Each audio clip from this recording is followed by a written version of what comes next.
Yes, unbelievably, this hearing is still going on. Robert Williams, or as most people know him, the rapper Meek Mill, was brought before this judge on allegations that he had violated his probation. Now, this goes back 10 years with this judge, all stemming to 2008 when he was convicted on gun and distribution charges. Well, we were there. We got the tip. From the outside looking in,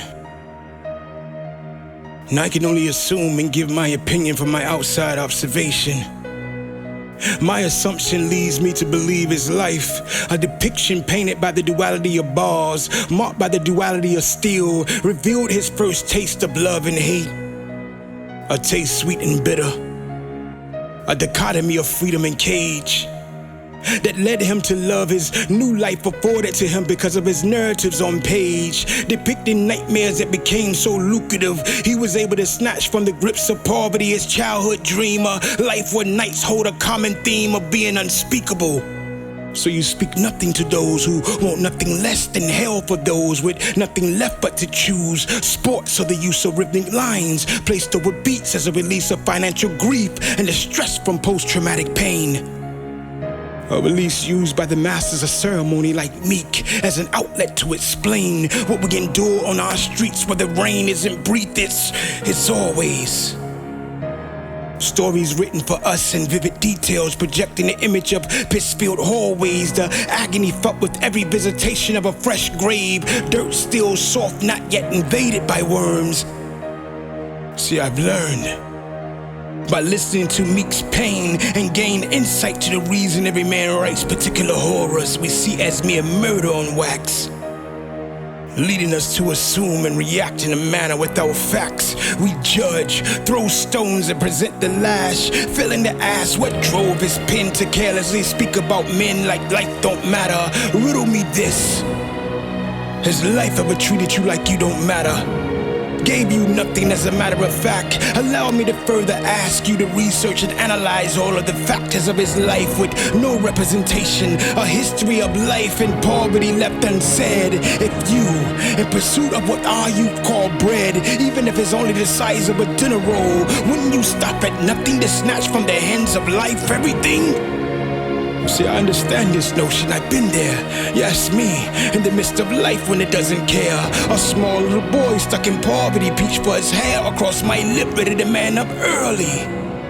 Went to bed late, an alchemist in the street, my consistent reach for metal, changing the poverty I would see in the gold. Showed no mercy, my pseudonym cursed me. I was beast, life wouldn't allow me to eat, so I maliciously ate off any plate on supper tables, however beef was this carnivore's favorite delicacy. Pardon the interruption from the storyline, never mind the tales about me. This poem is about Robert Rahmeek, known in the rap industry as Meek Mills. From now on, let's use his government name of Robert, separate him from being a rapper with hopes that you will see a human. Here's a quote from Alexander Pope, a recognized poetic scholar that wrote, "To err is human. Remember, you men of you, the meek shall inherit the earth.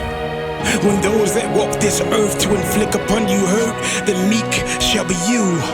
Allow me to present to you Robert Rahmeek Williams, not the portrait they painted and presented to you as a villain, no.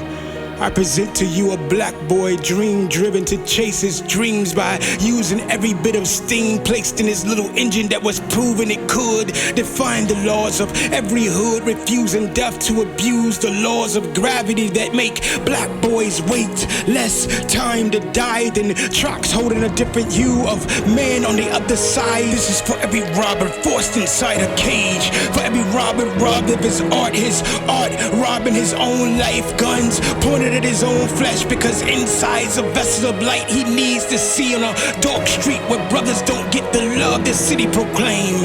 Is a misconception. Rapping ain't always about the cars and the fame. It's about living a life that's legal. No more cars and houses placing your mother's name. It's about popping willies for kids that know your name, placing smiles on their faces, place a few bucks in their pockets, no hesitation because of the shame they tasting while eating oodles or noodles, while everybody around them partaking in plates of steaks, living in a place where the stakes are high. This is for those living lives boys that are given nothing, so they chase the dream they have inside until it gives them everything. To think where he came from. You know, his father was killed in the street. You know, when he was 5 years old. But he made it. He made it. He made it. He made it. And with the help of his mother, strong woman, that she kept him going. And I just hope that this rally would be of some help.